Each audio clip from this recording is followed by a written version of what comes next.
Hey, Terry! Long time no see! Taran, my old friend. How you doing? Oh, you know, can't complain. Still working at the National. What about you? Bloody hell, Terry, those Dalek things. What a ride! Exterminate! I am a Dalek! I know, right? Most cost-effective 20 seconds of my life right in the description for those things. Who would have known that giant salt shakers would be such a draw? I heard there was a bit of fuss at the Beeb. Oh, from that designer guy? It's bad luck on his part, my old mate. He's a BBC staffer and I'm not, so guess who gets the big bucks? No, really, screw that guy. Well, I mean, to be fair, Terry, he did actually design the things. He did? Tell that to my agent. Tell that to the script. I wrote the bloody thing, so the Daleks are mine. And the BBC's. More money for you. More money for me. No, seriously though, good on you, mate. I can't go anywhere without seeing Dalek stuff on the shelves. Dalek books, Dalek soaps, Dalek suppositories. Dalek suppositories? Yeah, I saw them this morning at the chemist, next to the Dalek condoms. Blimey. My agent must be working overtime. I wondered why I wasn't running out of cash. It makes sense, I suppose, that the condoms could be Dalek knobbed for extra sensation.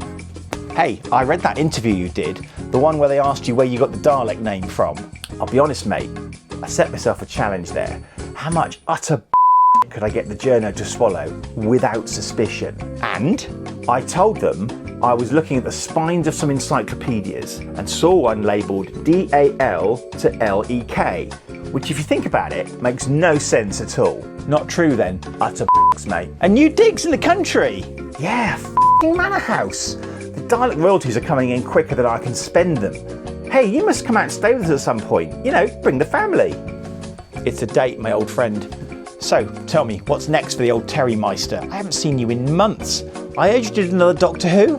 I don't get time to watch much telly with work and all that. We had a run of Julius Caesar going on, so I totally missed that one. Yeah, I knocked up this story about the heroes going on a quest for all these different keys. Drove the producer mad, it did. Oh yeah? How come? Well, each episode was set in a different location on this planet, and they had to build new sets every week. It cost a bomb. I sort of put you in it though. You did? Yeah. One of the characters I wrote was this guy named Taran. I was going to go the full Tarrant, but I sort of bottled it. Mate, I'm honoured. Look, you can always go the full Tarrant in whatever the next thing is that you write. Yeah, I can always go the full Tarrant later. But I don't want to overuse the name, you know? Maybe just use it once. I don't want it to be too obvious.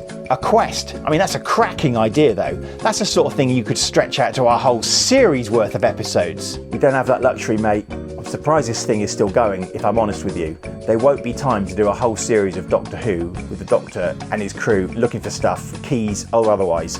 This series won't be going in a couple of years. To be honest with you, that's why I've decided to milk it a little. You have? Yeah. I created these new characters for this story, the one I was just telling you about, called the Vord. I got the name from an encyclopedia spine labelled VOO to ORD. Anyway, we've got a whole line of Vord merch coming up. Lunchboxes, pencils, scuba gear, all the usual tat.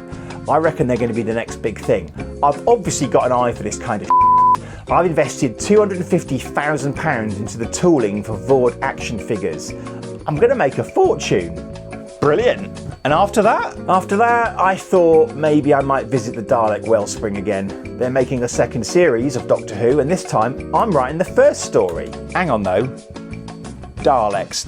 They all died in the last story. It's a time travel show, isn't it? I can do whatever I want. No one's paying attention anyway. This is just for kids. I'll say it's back in time before they got wiped out or something. No one cares. Fair enough.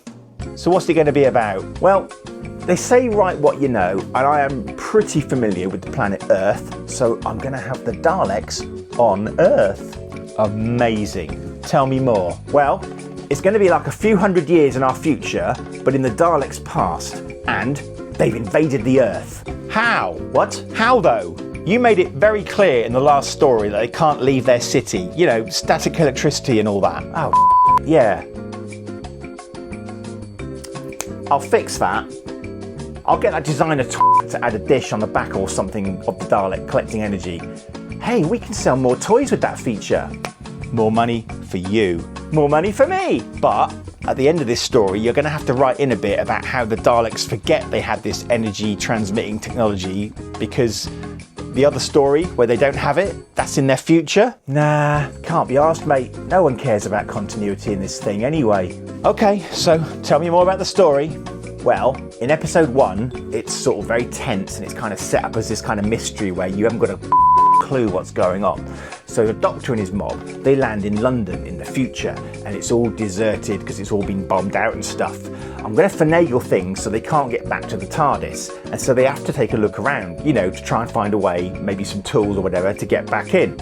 Anyway, like I said, it's all going to be really tense because they explore the area and they're going to hear distant gunfire, and there's going to be the sign, you know, saying it's illegal to dump bodies in the river, and one of the women's then going to sprain her ankle, of course, because that's what all women do. And they'll be getting some water by the Thames when, and you are going to love this bit, there's going to be this amazing shock for the viewers at the end of episode 1 when a Dalek comes up out of the river. Wow, that's unexpected.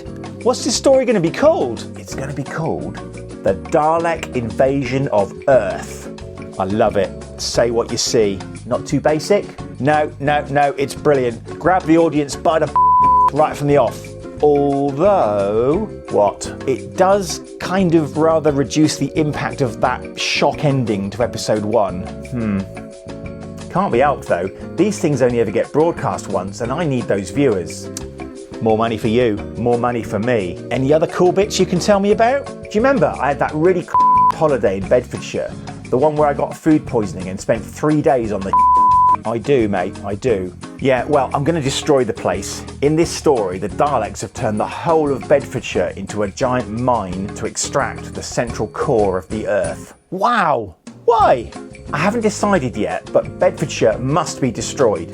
Anyway, in the story, the Daleks have been converting people into robot slaves to help with their occupation of the Earth, and they also have this sort of pet, this kind of giant monster that slithers around. Wow.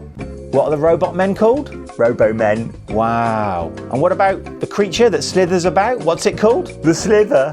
Wow. And the whole story is going to be a sort of allegory of a Nazi occupation. What, where it takes years and years to grind them down and defeat them? No, it's all going to happen within a day due to some freak weakness that the Daleks have. I haven't actually worked that bit out yet. Anyway, we've got Robo-Men and Slither merch lined up. Pencil cases, sticker books, psychotropic drugs. More money for you, more money for me!